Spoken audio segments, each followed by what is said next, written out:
Here's the thing, I'm doing a terrible job of getting over or getting past this backup goaltending issue because I don't think it's going to go away, and I don't think it should go away. Good morning to you. Good Thursday morning. I'm Dejan Kovacevic of DK Pittsburgh Sports. This is Daily Shot of Penguins. It comes your way bright and early every weekday if you're into football and or baseball. I also offer up daily shots of Steelers and Pirates, which I hope you'll check out as well. The Penguins are in St. Louis tonight to take on the Blues, another really healthy challenge for this team. And since Casey DeSmith started a couple nights ago in Nashville, you're pretty much guaranteed that Tristan Jarry will get this start as well as the one Saturday in Glendale against the Coyotes. So, why would I still be talking about the backup goaltending? Since it won't matter at all tonight, it won't matter at all this weekend. And you know what? If you look way ahead and into the playoffs, it might not matter at all. Because we all know how it goes when your team gets on a roll. You run with one goaltender unless he gets hurt or there's some really dramatic performance issue. The backup goaltender is just going to be somebody who works really hard in practices and skates. And yet, as I go back over this franchise's history, and I'm talking about all 5 championships, all 5 Stanley Cups, I can identify critical points where not just the backup goaltender, but the number 3 goaltender had to step in and step up and make a difference and keep his team pushing through the toughest tournament in sports. And I'm sorry, I just don't feel a whole lot of confidence when DeSmith is between the pipes. That might have to do with his small stature. It might have to do with the fact that some of the goals he concedes are just the kind that you think to yourself, not just if the other guy was in, he'd make the save, but if a lot of other guys were in, they'd make the save. Because he doesn't cover a lot of the net. And when he's not aggressive, and I'm talking really aggressive, and he'll tell you this himself, he's not getting a whole lot done out there. Why? Because he has to make himself bigger. Unfortunately for him, when he does that, occasionally, he'll slide himself out of position. And when I word it like that, you can probably picture it, right? You know what I'm talking about. He'll get down on both of his pads and just kind of drift right out of the scene. That's not a goaltender who's going to win you the biggest games. Of course, he could come through in 1 or 2 or whatever. Anybody can do that. But when I look at this situation specifically, and then the Penguins' cap situation, and then the general market situation as to the availability of other goaltenders, there's no reason to not attempt to upgrade this critically important position, including, by the way, from the inside.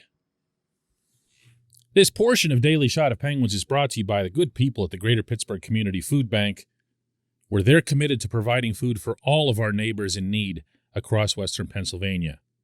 They, in turn, need your help. Find out how $1 can be turned into 5 full meals for those in need. Visit pittsburghfoodbank.org. And yes, there is an inside option. The last time I saw Louis Domingue, he was rolling around the lower concourse of PPG Paints Arena on one of those scooters that people use whenever they hurt their ankle or hurt their lower leg. And it looked kind of fun, to be honest with you. I'm sure it wasn't for him, though, because in mid-January, he was the goaltender for the Penguins in San Jose against a good Sharks team and made 40 saves in what proved to be a 2-1 overtime win. And afterward, Evgeny Malkin had the assignment of passing out that helmet of theirs that they award in the locker room, and he gave it right to Louis. Malkin said, "We didn't play so great, but it didn't matter because we had Louis." And everybody let up a big roar, and it seemed like a nice thing. Now, that was his only game for the Penguins this season. So I'm instantly guilty of assessing the smallest possible sample size. However, Louis's been good in the AHL for Wilkes-Barre Scranton. And in fact, now that he's back, and he did return this past weekend, making back-to-back starts, no less, in wins against the Laval Rocket and the Hartford Wolfpack, he stopped 70 of 74 shots, basically picking up where he left off. I'm not going to go out on a limb here and suggest that Louis is the next Carey Price, but that's not what he has to be. He has to be better than the current backup in Pittsburgh. He's already bigger. He has an NHL resume of his own, having been a backup elsewhere, notably in Tampa Bay behind Andrei Vasilevsky, and he's generally acquitted himself well. Also, let's remember that this is why Ron Hextall signed him. Louis was the only goaltender that Hextall went out and got when all of us, myself included, were howling about getting rid of everybody, including Jari, last summer.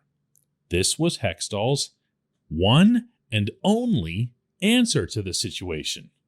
Now, it's to Jari's immense credit, as well as to Andy Chiodo and everybody inside the Penguins who had way more faith in him than you or I did, that he's turned out to have this kind of season. But that doesn't mean you've addressed the backup situation. You haven't. The road trip is the road trip. You're not going to see the Penguins fly Louis out for St. Louis or Glendale. But when it ends, they need to give some serious thought to getting Louis back up here and letting him have a longer look. Now, I've seen 14 games of DeSmith this season and a .904 save percentage. And I think we know what's there. There's no mystery. Let's see the other guy. When we come back, just one question.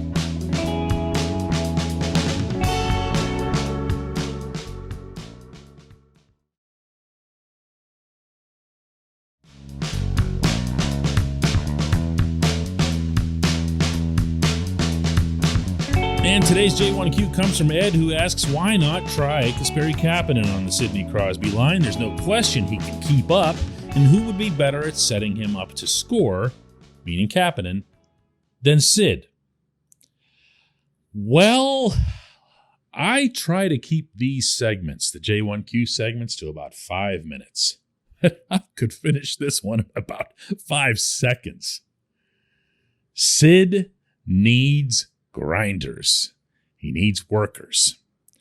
Sid's first and foremost requirement for a winger, and I don't mean him handpicking or demanding. I mean what it takes to be on a line with him, is that you got to be able to work the puck down low. You got to cycle. You got to win battles along the boards. You got to keep the play alive. You got to understand who's available and when. You got to be able to use all of the other skaters on the rink, not just the other forwards. And you've got to be basically what Brian Rust and Jake Gensel are, what Pascal Dupuis and Chris Kunitz were, what Colby Armstrong and Marian Hossa were, if you want to go way back to early Sid days. Even the most gifted among them has had this trait, this specific trait.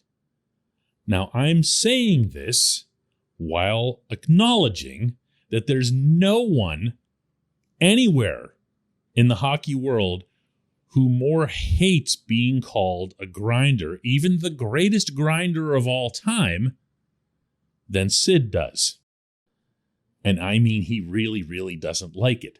The problem with that is it's accurate. Not only is he a grinder, he actually is. Very arguably the greatest, certainly the most productive grinder who's ever played the sport. Which obviously isn't to suggest he can't score off the rush, can't score other ways. He can do anything.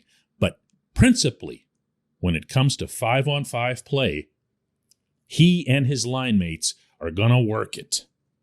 And Kasperi Kapanen is not that player. He will not be that player at any point in his hockey life. I feel pretty safe in predicting that. Someone whose first thought, maybe only thought, upon crossing an opponent's blue line is to spin around and pirouette, pull up and see what's there on the rest of the rink, and then just kind of drift a little bit to see what else happens. And then, oh well, it didn't, and the puck's a one-and-done situation out of the zone. That's not a fit at all. That's not something that Mike Sullivan or the coaching staff needs to test to find out. They know that. If anything, I think it should be considered something of a surprise, Ed, that Kapanen and Evgeny Malkin clicked the way they did at times, and really for a pretty good stretch there last season. I didn't understand that. That one made no sense to me, how they were producing points. A lot of it was on the rush. A lot of it was Gino springing Kapanen for breaks, 2-on-1s, breakaways, kind of like the ones he no longer scores on now. But this idea that the Penguins have to just keep catering to this individual to get him to score. He's going to play tonight in St. Louis. Take that to the bank, because they're down on forwards, and making him a healthy scratch now would just be a really, really rotten look. This is going to be, tonight, his 20th game in a row without a goal. I feel pretty safe in predicting that one, too. I appreciate the question. I appreciate everyone listening to Daily Shot of Penguins. We'll do another one tomorrow.